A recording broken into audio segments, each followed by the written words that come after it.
Olá, sejam bem-vindos à Vida Mental. Nós vamos fazer uma apresentação sobre um tema muito apaixonante que é a neurociência na terceira idade. Meu nome é Gilberto O'Hara, eu sou médico, sou ortopedista especialista em cirurgia da mão e durante muitos anos eu venho desenvolvendo pesquisa e conhecendo mais a fundo a neuroregeneração. Então, quando eu tenho uma lesão nervosa e submeto a uma cirurgia, quais são os fatores importantes para que o resultado dessa cirurgia seja satisfatório?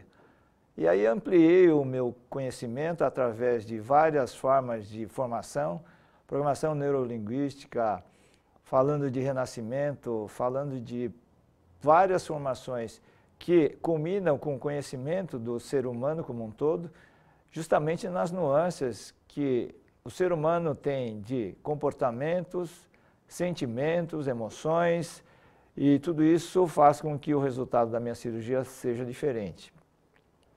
E a neurociência é um assunto extremamente apaixonante e ele vem sofrendo uma revolução muito grande nos últimos 20 e 30 anos, principalmente pela tecnologia.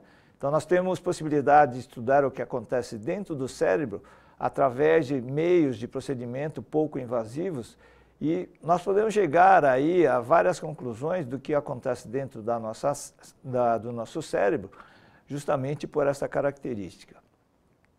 E a coisa mais importante que eu gostaria de dizer para vocês é que tudo isso serve de embasamento para você, terapeuta, para você, psicólogo, para você que atua na área de saúde, justamente para poder melhorar o seu atendimento, a sua relação, o seu relacionamento com o seu paciente, com o seu cliente. Então, é com essa finalidade que nós vamos estar colocando alguns tópicos que eu acho que é importante. Então, quando nós estamos falando de neurociência da terceira idade, uma pergunta que eu faço é como que nós podemos avaliar o envelhecimento do cérebro? Como que nós podemos ter o parâmetro para falar, não, esse cérebro está envelhecendo, dessa pessoa está envelhecendo? Ou se esse cérebro está entrando num processo degenerativo, um processo de consumo maior, que é o mal de Alzheimer ou a demência senil, eu não sei qual dos dois. Então, como que eu posso verificar isso? Essa é uma pergunta. O diagnóstico, por exemplo, de uma deficiência. O idoso ele começa a ter alterações comportamentais ou começa a ter alterações do ponto de vista de cognição, ele passa a não entender mais as coisas ou tem dificuldade em entender, passa a ter dificuldade visual, auditiva. O quanto dessas deficiências elas fazem parte de um processo natural, do próprio processo degenerativo do ser humano, ou tem alguma coisa a ver com a degeneração do sistema nervoso central. A avaliação afetiva, cognitiva e comportamental ela é importante porque ela gera as informações que eu preciso para ver se essa avaliação está dentro de uma faixa de normalidade ou não. E existem psicólogos que são capazes de fazer essa avaliação através de um questionário, dando notas, scores, e aí nós temos um perfil desse idoso, dessa idosa, de como ele está nesse âmbito da afetividade, da cognição e dos comportamentos. E por fim, ver em que contexto de vida esse idoso se encontra.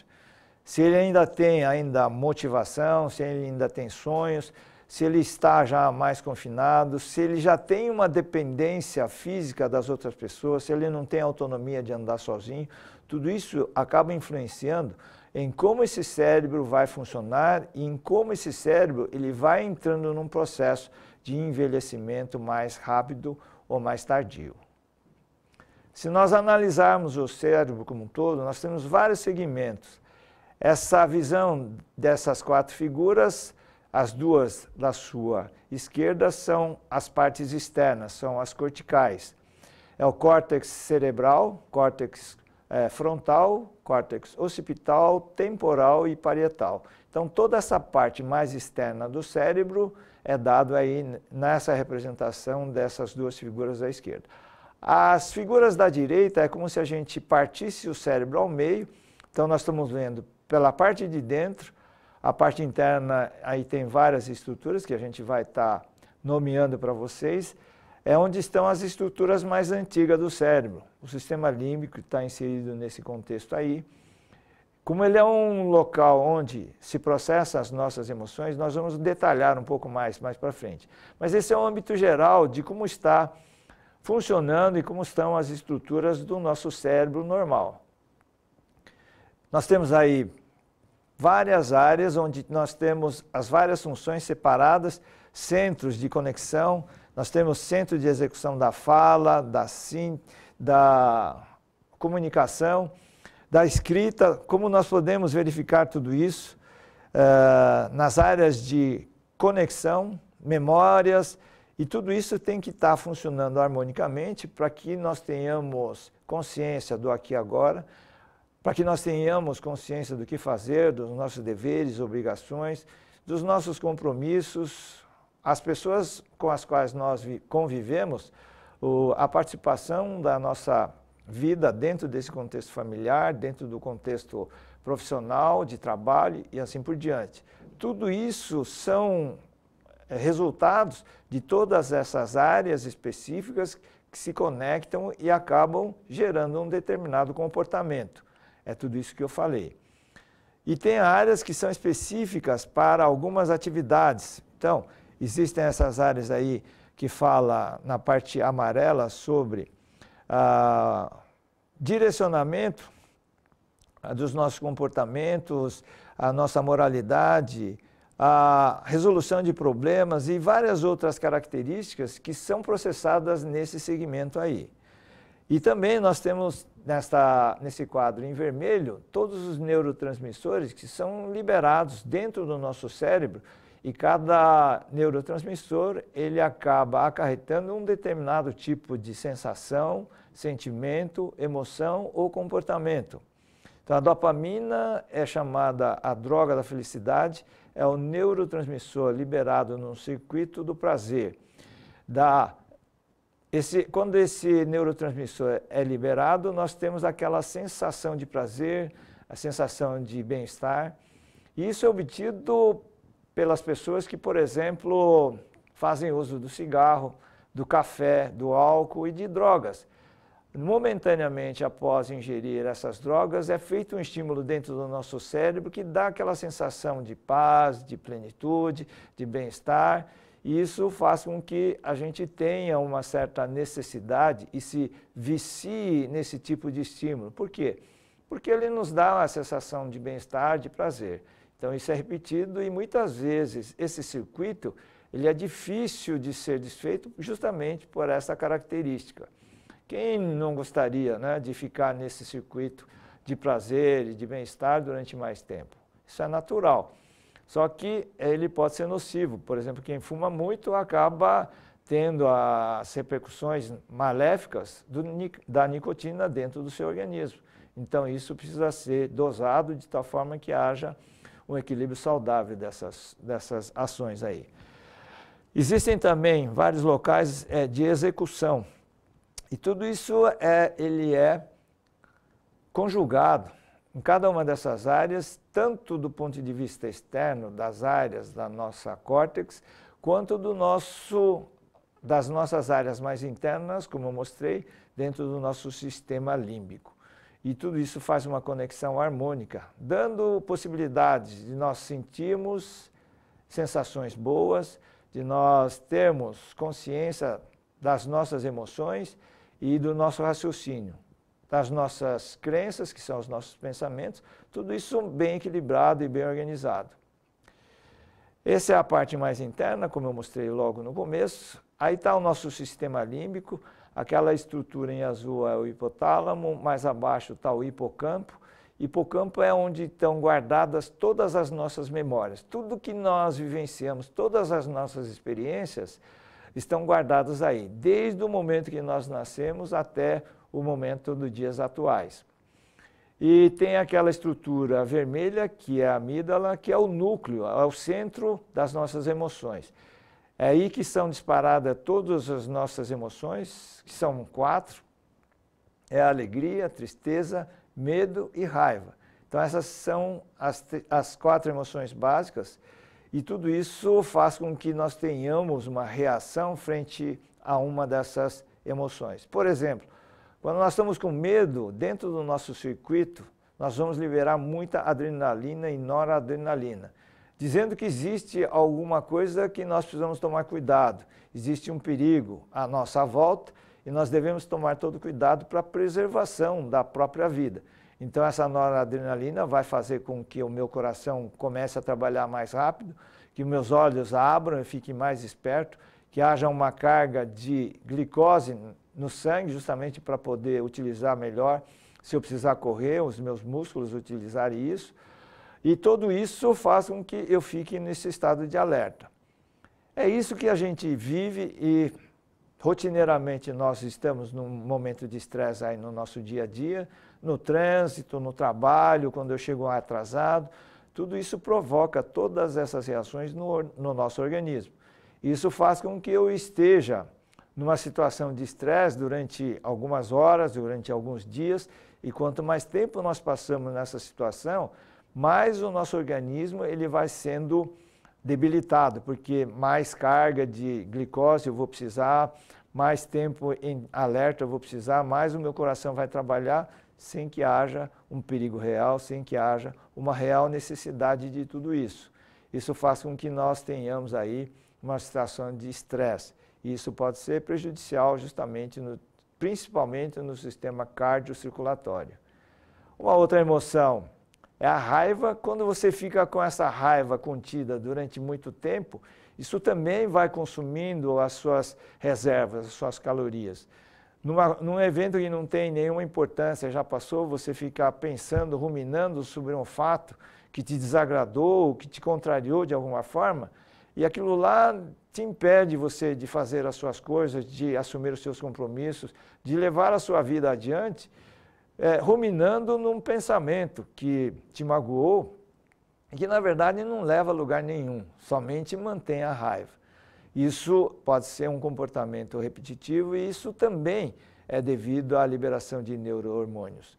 E há também a tristeza, quando a gente fica muito deprimido e a gente não tem vontade para nada, fica dentro do quarto, eu não tenho motivação para sair, eu não tenho alegria. Tudo isso são pensamentos e vivências passadas, uma tristeza profunda e que acaba alterando os meus comportamentos naturais, os meus relacionamentos mais saudáveis. Tudo isso é processado aqui dentro do sistema límbico. Isso é importante você conhecer, porque através dessas emoções que nós vamos ter comportamentos, muitas vezes desajustados. Muito do que se trabalha na TCC, na terapia cognitiva comportamental, são emoções desajustadas ou pensamentos limitantes. São crenças que nós formamos durante o nosso desenvolvimento e que atuam de uma forma muito forte no nosso dia a dia, impedindo que os nossos comportamentos sejam mais adequados para o nosso dia a dia. Então, dentro desse processo todo, das áreas corticais, dos córtex externos e desse sistema límbico interno, que existe um equilíbrio entre razão e emoção.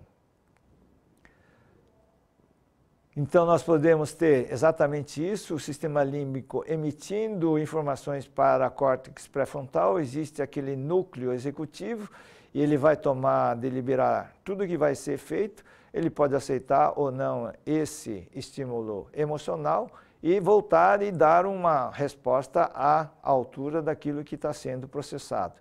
Da mesma forma, o próprio sistema límbico pode emitir estímulos para baixo, para o nosso coração, pressão, tudo isso que eu falei, de uma forma autônoma, sem passar pelo centro executivo. Então, existe uma certa interdependência, sendo eles interdependentes, mas atuando, às vezes, de uma forma autônoma.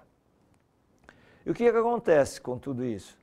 Nós vamos poder avaliar o investimento desse cérebro. Como que a gente sabe que o nosso paciente idoso ele já está num processo degenerativo em que todo esse sistema, tanto o sistema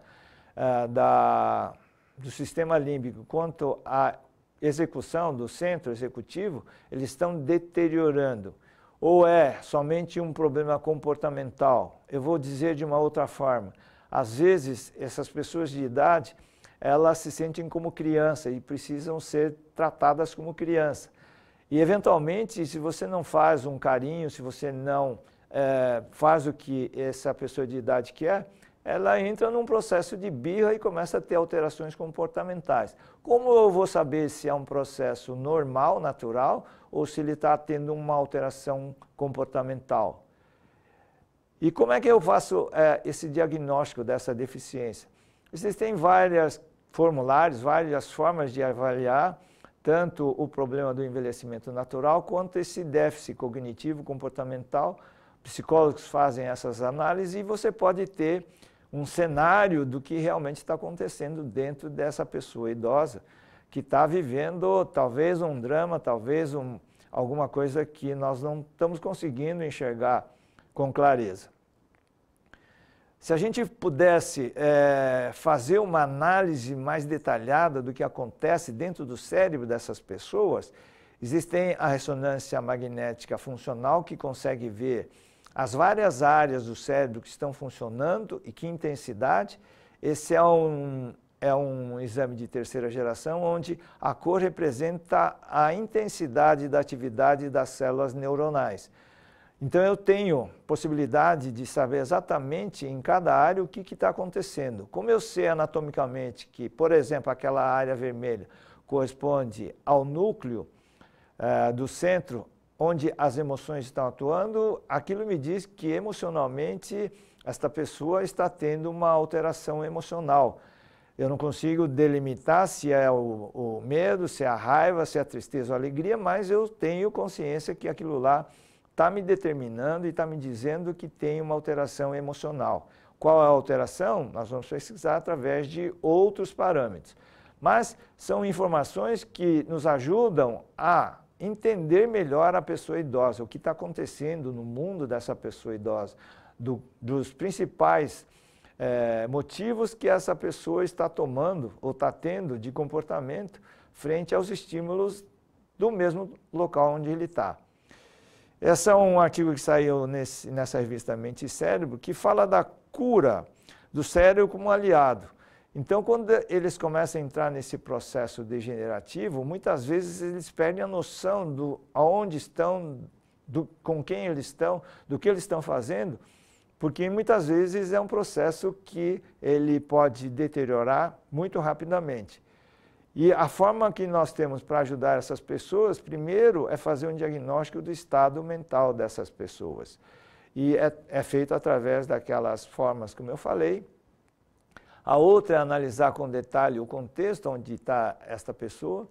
De repente, esta pessoa de idade, essa senhora, ela vive praticamente sozinha, não tem mais relacionamento, não tem mais amigas, não tem onde sair, tem uma limitação da sua locomoção, então poucas vezes ela sai porque não consegue andar muito facilmente aí pelas ruas. Então tem uma limitação física e tem uma limitação que vai progressivamente piorando a sua emoção. Ela vai se tornando cada vez mais isolada. É próprio do organismo dela. E se você não tem consciência que ela deve ser estimulada para fazer as suas atividades, para ir aos lugares, para encontrar pessoas, de participar de uma atividade, ir para a igreja, quer dizer, você não dá opções de ela fazer algo, essa pessoa provavelmente vai cada vez mais fazendo com que as suas células neurais vão entrando em declínio. E aí, cada vez mais difícil reabilitar essa pessoa. Então, o contexto onde está essa pessoa de idade é muito importante. E todo o nosso esforço deve ser justamente para que ela possa retornar à sua vida próximo do normal, dentro das suas limitações, mas que ela possa recobrar a sua qualidade de vida. Novamente, eu gostaria de lembrar uma forma de melhorar a atividade cerebral através da meditação. Através da meditação, nós podemos organizar melhor aquele caos que está dentro do cérebro dessa pessoa de idade. Então, todas as áreas corticais podem ser melhor trabalhadas através do mindfulness, que é um tipo especial de meditação. Através do relaxamento do corpo físico, através do controle da respiração e através principalmente da postura corporal, do como o corpo se comporta, eu posso ir levando estímulos ao nosso cérebro, ao cérebro dessa pessoa, para que ela possa desenvolver circuitos que possam ser interessantes e possam ajudá-la nessa situação onde começa a ter uma certa tendência a ficar cada vez mais isolada. Então, através da meditação, eu posso mostrar um novo caminho neuronal e isso pode trazer benefícios muito grandes. E essa meditação, ela tem essa base na respiração, na consciência corporal e no relaxamento. E você praticando essa meditação durante 8 semanas, de uma forma regrada, como ela é estipulada, você pode melhorar muito a sua capacidade de autopercepção. Então, esse é um principal ganho, de você se perceber como que você usa o seu corpo, como que uma determinada dor no joelho pode ser trabalhada, como que você pode utilizar uma bengala, uma muleta para melhorar a sua locomoção, estimular essa pessoa a ir atrás daquilo que ainda é interessante fazer.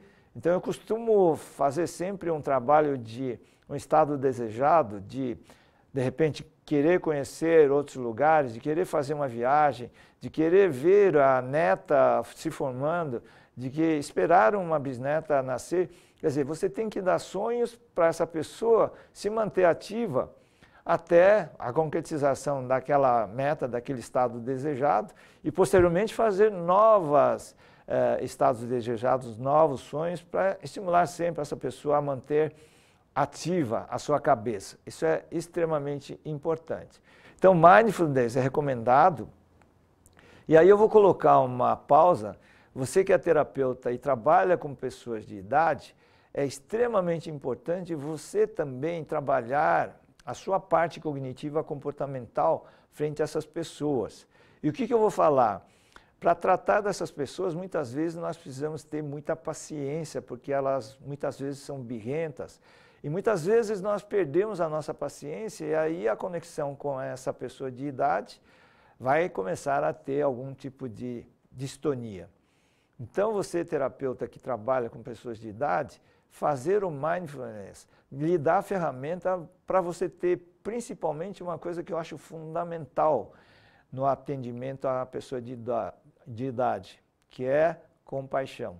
Se você não tiver compaixão, ou seja, se imaginar na situação dessa pessoa, de ajudar, de fazer o seu melhor, sem julgar, ter gentileza com essas pessoas, talvez o seu elo, a sua ação ou a sua força de mudanças comportamentais fique limitado.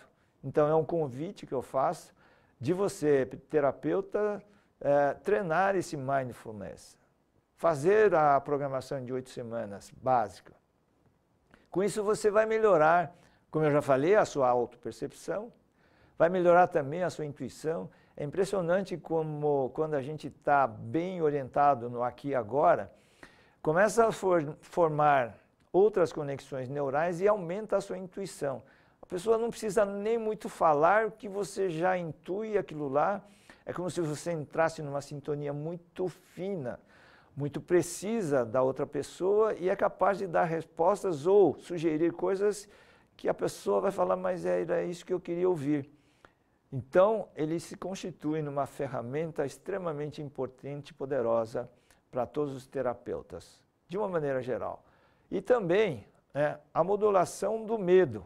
Muitas vezes nós temos medo de falar algo que possa ferir a outra pessoa, mas se você estiver bem centrado, se você estiver dentro desse esquema de atenção plena, você vai falar com delicadeza algo que essa pessoa talvez precise muito escutar e daí poder fazer essas mudanças comportamentais, porque você está atuando exatamente naquele núcleo que ela precisa trabalhar. Isso sugere, então, que nós possamos aí estar fazendo essa avaliação, essa expansão da nossa consciência para ter mais recursos para tratar dessas pessoas de idade. E se você pensar do ponto de vista de prolongamento da vida, da evolução do ser humano, ele tem praticamente pouco tempo, dentro de um conceito temporal de tempo físico, né, para poder sobreviver e viver com qualidade. Então, que tal você, terapeuta, conseguir dar o melhor padrão de qualidade de vida no tempo que resta para essas pessoas? E hoje eu tenho consciência que quanto mais consciência de viver o estado desejado para as pessoas você desenvolver e dar, mais longevidade essas pessoas vão ter, porque ela vai encontrar recursos dentro dela que fazem com que a vida tenha sentido, tenha um propósito. Essa é uma outra publicação dessa revista Mente e Cérebro, que fala do cérebro escondido. Existem algumas pesquisas que, apesar do Alzheimer, apesar da debilidade, da demência senil, o nosso sistema nervoso central tem células que não são neurônios propriamente ditos. São células da glia, são outros tipos de células que dão sustentação ao cérebro. E que num determinado momento, dependendo do estímulo, essas células que são apenas de sustentação, elas podem se tornar neurônios ativos. Então, nós temos uma reserva assim infindável de posições dentro da nossa cabeça, dentro do nosso cérebro, que pode acabar vencendo o jogo. De repente, o Alzheimer ele pode ser estabilizado, você pode ainda manter uma vida ativa, você pode ainda participar da sua família, das atividades normais do seu dia a dia, graças a essa possibilidade de outras células neuronais fazerem as células neuronais mais importantes. Isso tem uma conotação de neurogênese, a nossa capacidade de formar neurônios. E esses neurônios vão funcionar como se fossem os neurônios normais. E isso possibilita abrir o nosso campo de possibilidades de viver uma vida plena através dos nossos anos aí pela frente, pelo processo de envelhecimento natural, com qualidade de vida.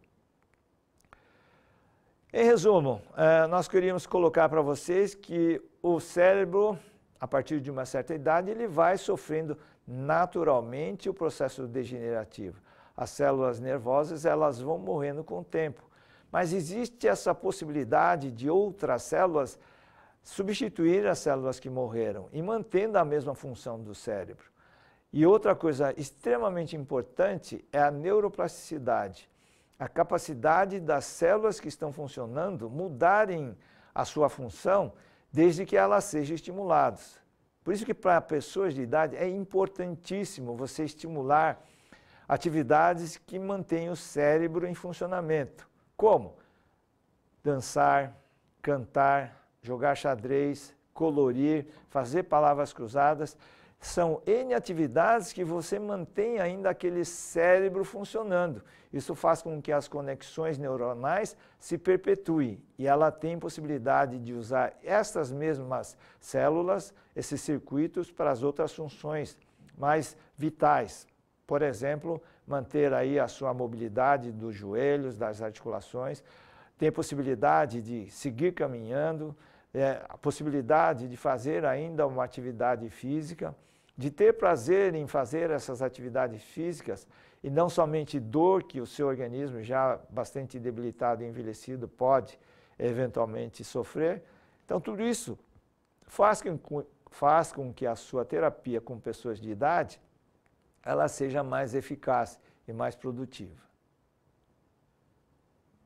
O meu testemunho é que dentro desse conceito, todo o conhecimento que você tem a respeito das pessoas, da terapia, do ser humano, ele é importante para que você tenha mais recursos no seu tratamento. Eu fiz a pós-graduação na Unip com o professor Weld, está aí os endereços dele. O meu tema foi Coaching Cognitivo Comportamental e como é importante, eu aprendi, que você precisa deixar essas pessoas de idade com um sonho, com algo que vale a pena viver mais 1 ano, 3 anos, 10 anos, não sei quanto tempo, mas que a mantenha viva e acesa, buscando, né, aquilo que é a sua qualidade de vida, o seu propósito de vida. Então, os endereços, o professor Eude tem esse telefone aí, 996228835. O pessoal lá da Vida Mental tem um telefone à disposição, que é o 999016189. Os telefones 2166-1066, 0800 010 900 São os telefones lá da Unip, você pode entrar em contato, ou com qualquer pessoa da Vida Mental, eles vão dar as maiores informações para que você possa estar possibilitando ingressar mais, ter mais conhecimento, ter uma performance melhor como profissional e eu diria até como um ser humano. Então, venha conhecer os cursos, pratique uma meditação. Essa meditação Mindfulness, ela é maravilhosa. Eu incito mesmo, eu sou fã desse tipo de meditação que pode te ajudar bastante. Eu tenho certeza absoluta do que eu estou falando. Muito obrigado a todos pela atenção, pela paciência e espero revê-los em outras ocasiões. Muito obrigado.